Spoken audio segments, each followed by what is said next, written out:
కథ చదివేవారు, చేతిలో కూర్చునేవారు, పూజలో కూర్చునేవారు ముందు చేతిలో కొద్దిగా అక్షంతలు తీసుకోవాలి.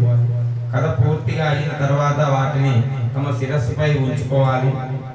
పూర్వం చంద్రవంశానికి చెందిన ధర్మరాజు దయాదులతో మయాజూదం వల్ల రాజ్యాన్ని పోగొట్టుకొని భార్య సోదరులతో మానవత్వం చేస్తూ ఒకనాడు నైమిక శరీరంలోకి చేరుకున్నాడు. అక్కడ శౌనకాది ఋషులకు అనేక పురాణ రహస్యాలను బోధిస్తున్న సూత మహర్షిని దర్శించి తనకు తిరిగి రాజ్యం పొందే మార్గం, వ్రతం ఏదైనా ఉంటే చెప్పమని ధర్మరాజు వేడుకున్నాడు. అంతటా సూత మహర్షి సకల శుభాలను ఒసగే వినాయక చవితి వ్రతం గురించి వివరించారు. విఘ్నేశ్వర స్తోత్రాన్ని, చంద్ర దర్శన దోష కారణం, శాపమోక్షం గురించి ఆ మహాముని ఇలా చెప్పసాగారు. గజాసురుడిని రాక్షసుడు తన తపస్సుచే పరమేశ్వరుని ఒప్పించి తనకు ఎవరు వధించవల జాలని శక్తిని ప్రసాదించమని కోరాడు. ఆపై శివుడు తన ఉదారమునందే నివాసించాలని కోరడంతో అందుకు శివుడు అతని కుక్షియందు బందీ అయినాడు. దీంతో అసురుడు అతడు అజేయుడైనాడు. తన భర్తకు కలిగిన ఈ స్థితి పార్వతీదేవికి చాలా దుఃఖితురాలయ్యింది. దీంతో జగన్మాత వైకుంఠానికి వెళ్ళి విష్ణువును తన భర్తను విడిపించమని ఉపాయం చెప్పమని కోరింది. విష్ణువు గంగిరెద్దు వేషం ధరించి నందీశ్వరుని గంగిరెద్దుగా వెంట వేసుకొని వెళ్ళాడు. గంగిరెద్దును ఆడించి గజాసురుడిని మెప్పించాడు. ఆ ఆనందంలో ఏమి కావాలనో కోరుకో అని గజాసురుడు అనగా అదే సమయం కోసం ఎదురు చూస్తున్న శ్రీమన్నారాయణుడు నీ ఉదారమనందున్న శివుణ్ణి తమ వశం చేయమని అడిగాడు. తనకు అంత్యకాలము దాపరించిందని గుర్తించిన రాక్షసుడు ఆడిన మాట తప్పకుండా కుక్షియందున్న శివుణ్ణి ఉద్దేశించి, ప్రభు శ్రీహరి ప్రభావంతో నీ జీవితం ముగించున్నది. ప్రాణం విడిచిన తర్వాత నా శిరస్సు త్రిలోక పూజిత మగునట్లు నా చర్మమును నిరంతరము నీవు ధరించినట్లు అనుగ్రహించవలసింది అని ప్రార్థించి తన శరీరమును నందీశ్వరుని వశము చేశాడు. నందీశ్వరుడు ఉదరమున చీల్చి శివుడిని విముక్తి కలిగించాడు. శివుడు గజాసురుని శిరస్సు చర్మం తీసుకొని స్వస్థలోకానికి వెళ్ళిపోయాడు. అంటే తను ఉండే దగ్గరికి వెళ్ళిపోయాడు. తన భక్తుడైన గజాసురుడిని కోరిక మేరకు అతడి ఉదరంలో ఉన్న పరమేశ్వరుని శ్రీ మహావిష్ణు విముక్తి కల్పించడంతో భర్త రాకకు పార్వతి కైలాసంలో ఎదురు చూస్తోంది. శివుడి కోసం ఎదురు చూస్తూ స్నానానికి సిద్ధమైంది.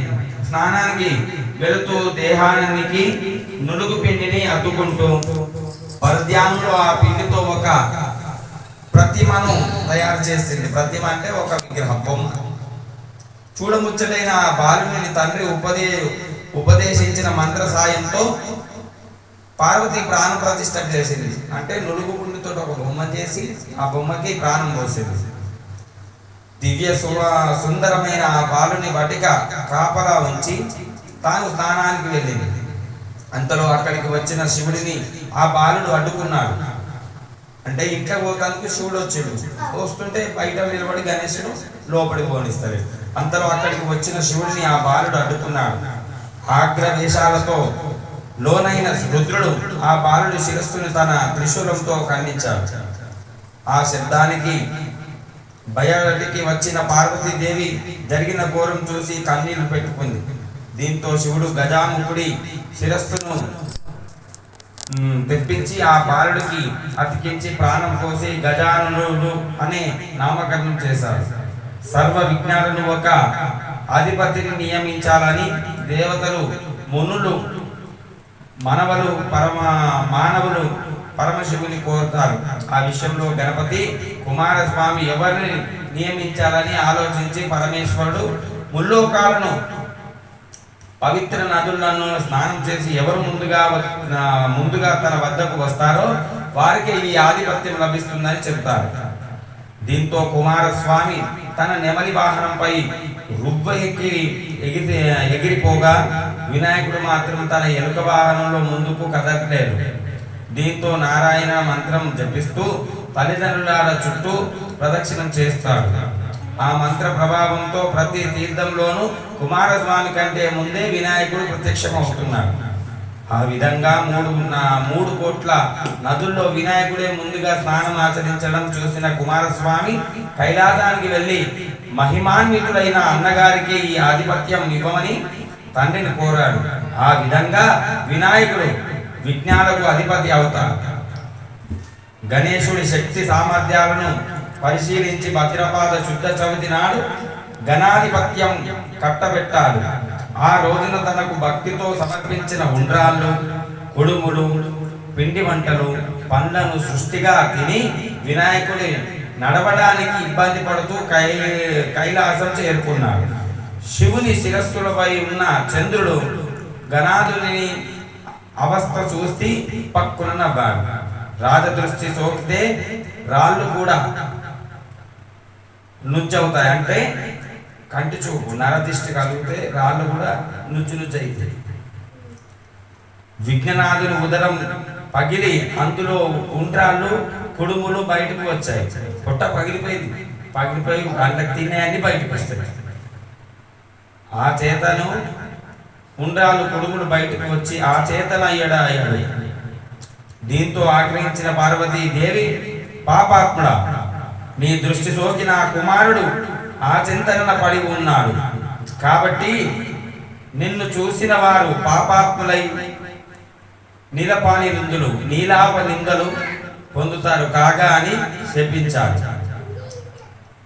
పార్వతీదేవి చంద్రుని శపించిన సమయంలో 7 ఋషులు భార్యతో కలిసి యజ్ఞం చేస్తూ అగ్నిదేవుణ్ణి, అందుకే ఎవరైనా తింటున్నా కూడా అమ్మా నువ్వు ఇంత తింటున్నావు అని అనొద్దు. ఎవరైనా మంచిగా ఎదుగుతుంటే వాళ్ళు చూసి మనం తినాలి, అంతేగాని తినకపోతే అయితే తిను, లేకపోతే ఊరుకో, అంతేగాని అమ్మో నువ్వు ఇంత తింటున్నావు అన్నది. తినటం తినడియాలి. ఒకరిని చూసి ఈర్ష్యపడదు. ఎప్పుడు పార్వతీదేవి చంద్రుడిని శపించిన సమయంలో 7 ఋషులు భార్యలతో కలిసి యజ్ఞం చేస్తూ అగ్నిదేవుణ్ణి ప్రదక్షిణ చేస్తున్నారు. అగ్నిదేవుడికి ఋషి పత్నుల మీద మోహం కలిగింది. కోరిక తీరక శపిస్తారేమో అనే భయంతో అగ్ని క్షీణింపసాగాడు, తక్కువైతుడు. భర్త కోరిక తెలుసుకున్న స్వాహాదేవి ఋషిపత్నుల రూపంలో అగ్నిదేవుడి దగ్గరికి చేరింది. అగ్నిదేవునితో ఉన్నది. తమ భార్య లేనని భ్రమపడిన 7 ఋషులు వారిని విడిచిపెట్టారు. శాపగ్రస్తుడై చంద్రుడు చూడటం వలనే ఋషుల భార్యల నీలాప నిందనలకు గురయ్యారని దేవతలు గ్రహించారు. వీరందరూ బ్రహ్మదేవునితో కలిసి కైలాసానికి వెళ్ళారు. మరణించిన విఘ్నేశ్వరుడిని బ్రహ్మదేవుడు తిరిగి బతికించాడు. తర్వాత పార్వతీదేవితో, అమ్మా, నీవు చంద్రుని ఇచ్చిన శాపం వలన ఆపద కలిగి ఉంది, కావున శాపాన్ని సంవరించుకో అని కోరాడు. అప్పుడు పార్వతీదేవి, ఏ రోజు చంద్రుడు విఘ్నేశ్వరుడు చూసి నవ్వాడో ఆ రోజు చంద్రుడిని చూడకూడదు అని చెప్పిన శాపాన్ని సవరించింది. ఆ రోజు నుంచి అందరూ భాద్రపాద శుద్ధ చవితి నాడు చంద్రుడిని చూడకూడదు, జాగ్రత్తగా ఉండి సుఖంగా ఉన్నారు. ఇలా కొంతకాలం గడిచింది. అంటే ఈ రోజు మనం అసలు చంద్రుడిని చూడదు. చూసినామనుకో మనం చేయని తప్పు కూడా మన మీదనే నిందపడుతుంది. అయ్యో మీరే, మనం చేయకున్నా కూడా మీరే చేసిన తప్పు అట్లా. కాబట్టి ఈ రోజు చంద్రుడిని చూడదు. ఓకేనా? ఇంకొకటి, ద్వాపర యుగం ద్వాకరంలో నివాసం ఉన్న శ్రీకృష్ణుని ఓ నారద మహర్షి కలిశాడు. కాసేపు పిచ్చపాటి మాట్లాడక, స్వామి, ఈ రోజు వినాయక చవితి, పార్వతి శాపం కారణంగా చంద్రుని చూడకూడదు, నేను వెళ్తున్నా అని కృష్ణుడికి చెప్పి నారదుడు వెళ్ళిపోయాడు. ఆ రోజు రాత్రి ఎవ్వరూ చంద్రుని చూడకూడదని పట్టణంలో శ్రీకృష్ణుడు చాటింపు వేయించాడు. శ్రీకృష్ణుని పాలంటే ఇష్టం.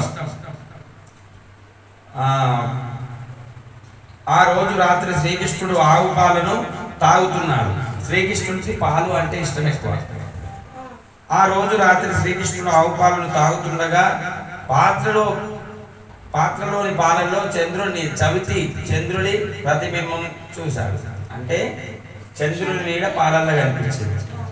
దాంతో తనకు ఎలాంటి అపనింద వస్తుందో అని చింతించాడు. కొన్ని రోజులు గడిచాయి.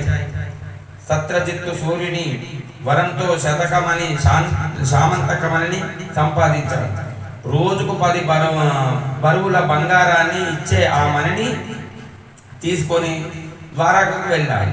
శ్రీకృష్ణుడు సత్రజిత్తులకు అతిథి మర్యాదలు చేసి ఆ మణిని తనకు ఇవ్వమని కోరాడు. అందుకు సత్రజిత్తు ఒప్పుకోలేదు. తర్వాత ఒకరోజు సత్రజిత్తు తమ్ముడు ప్రసేనుడు శామంతకమణిని మెడలో వేసుకొని వేటకు వెళ్ళాడు. అడవిలో ఒక సింహం ఆ మణిని చూసి మాంసం ముక్క అనుకొని ప్రసేమని చంపింది. మణిని నోట కరుచుకొని పోతున్న సింహాన్ని జాంబవంతుడు చూశాడు. జాంబవంతుడు చూడంగా చంపాడు. శామంతకమణిని కొండ గుహల్లో ఉన్న తన కూతురు జాంబవతికి ఆట వస్తువుగా ఇచ్చాడు. మరుసటి రోజు సత్రజిత్తు తమ్ముడి మరణ వార్త విన్నాడు. శ్రీకృష్ణుడే తన తమ్ముడిని చంపి శామంతకమణిని అపహరించాడని నిందించాడు. సత్రజిత్తు వాళ్ళ తమ్ముడు శామంతకమణి మెడలు వేసుకుంటే అది అడవిలో కూడా సింహం తింటది ఆయనని. అది తీసుకుపోయి ఎవరు తీసుకుంటూ జాంబవంతుడు తీసుకుంటు. జాంబవంతుడు ఎవరికి ఇచ్చాడు? వాళ్ళ బిడ్డకి ఇచ్చాడు. అదే ఆయన ఏమనుకుంటున్నాడు? సత్రజిత్తు శ్రీకృష్ణుడు ఎత్తుకపోయాడు, నా తమ్ముని చంపేసి అని అనుకుంటాడు. అప్పుడు నిందించాడు. శ్రీకృష్ణుడు అది విన్నాడు. భాద్రపాద శుద్ధ చవితి రోజు చంద్రబింబాన్ని చూసిన దోషం వల్ల నాకు తన మీద నింద పడిందనుకున్నాడు. శామంతకమణిని వెతుక్కుంటూ అడవికి వెళ్ళాడు. ఒక చోట ప్రసేనుడు శవం కనిపించింది. అక్కడి నుంచి సింహం అడుగులు కనిపించాయి. వెతుక్కుంటూ వెళ్ళి ఒక పర్వత గుహంలోకి ప్రవేశించాడు. అందులో ఉన్న ఉయ్యాలకు కట్టిన మణిని చూసి దానిని తీసుకొని బయటకు రాసాగాడు. వెంటనే జాంబవతి పెద్దగా ఏడవసాగింది. కూతురు ఏడుపు విన్న జాంబవంతుడు కోపంతో శ్రీకృష్ణుడిపై యుద్ధానికి తలపడ్డాడు. వారిద్దరి మధ్య 28 రోజులు యుద్ధం జరిగింది. జాంబవంతుడిని శక్తి పోయింది. తనతో యుద్ధం చేస్తున్నాడు. శ్రీరామచంద్రుడిని తెలుసుకున్నప్పుడు త్రేతాయుగంలో జాంబవంతుడు శ్రీరాముడితో యుద్ధం చేయాలని కోరాడు.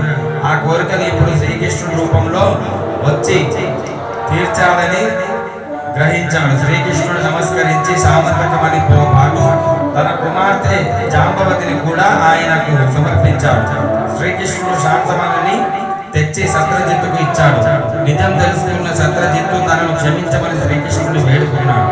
తన కుమార్తె సత్యభామను ఇచ్చి వివాహం జరిపించాడు. శామంతకమణికి కూడా శ్రీకృష్ణుడికి ఇచ్చాడు. ఆ సమయంలో అక్కడకు వచ్చిన మనులు శ్రీకృష్ణుడితో మీరు సమర్థులు కనుక మీపై పడిన నిందను పోగొట్టుకోగలిగారు. మా వంటి వారికి ఇది గతి, ఏది గతి అన్నారు. భాద్రపాద శుద్ధ చవితి నాడు యథావిధిగా వినాయకుడిని పూజించి ఆ శామంతకోపాఖ్యానాన్ని విని అక్షంతలు తలపై వేసుకున్న వారికి ఈ రోజు చంద్ర దర్శనం అయినా కూడా అపనిందలు కలగవు. ఈ పూజ చేసి ఇప్పుడు మనం చరిత్ర విన్నాం కదా, ఈ చరిత్ర విని అవి అక్షంతలు ఎట్లా కలుపుకుంటే ఎటువంటి దోషం ఉండదు అని శ్రీకృష్ణుడు చెప్పారు. ఆనాటి నుంచి ప్రతి సంవత్సరం భాద్రపాద శుద్ధ చవితి రోజు దేవతలు మనుషులు తమ శక్తికి తగినట్లుగా గణపతి పూజించి తమ కోరికలు తీర్చుకుంటున్నారు. ఈ కథను చదివి గాని విని గాని తలపై అక్షంతలు వేసుకొని వినాయక వ్రతాన్ని ముగించి చివరకు వినాయకుడి ఎదుట వీలైనంత గుంజీలు తీయాలి. సష్టంగా నమస్కారం చేయండి. కథ పూర్తయిన తర్వాత స్వామికి మంగళహారతులు ఇవ్వండి. అనంతరం ఉద్వాసన మంత్రం చెప్పుకోవాలి. ఉద్వాసన మంత్రం ఓం యజ్ఞేన యజ్ఞామయంజంతం దేవా తాని ధర్మాని ప్రాదామన్యాసం తేహానకం మహినాం సజంతే యత్ర పర్వే పూర్వే సత్యం సతిం దేవం శ్రీ సిద్ధి బుద్ధి సమేత సిద్ధి వినాయకస్మిన్ యదర్ధనం ఉద్వానాయామి. ఈ మంత్రం చెబుతూ ఉద్వాసన చేస్తున్నారు. వినాయక చవితి రోజు పూర్తయిన తర్వాత ఉద్వాసన చేయవచ్చు. లేదంటే ఈ రోజు విగ్రహం నిమజ్జనం చేస్తారు, అప్పుడు మాత్రం ఉద్వాసన చేయాలి. ఓం శ్రీ మహాగణాధిపతే నమః. జై బోలో గణేష్ మహారాజ్ కి జై బోలో గణేష్ మహారాజ్ కి. గణపతి బప్ప आधा लड्डू गणपति बप्पा शंकर का बेटा गाड़ी में बैठा, शंकर का बेटा। जय बोलो गणेश महाराज की।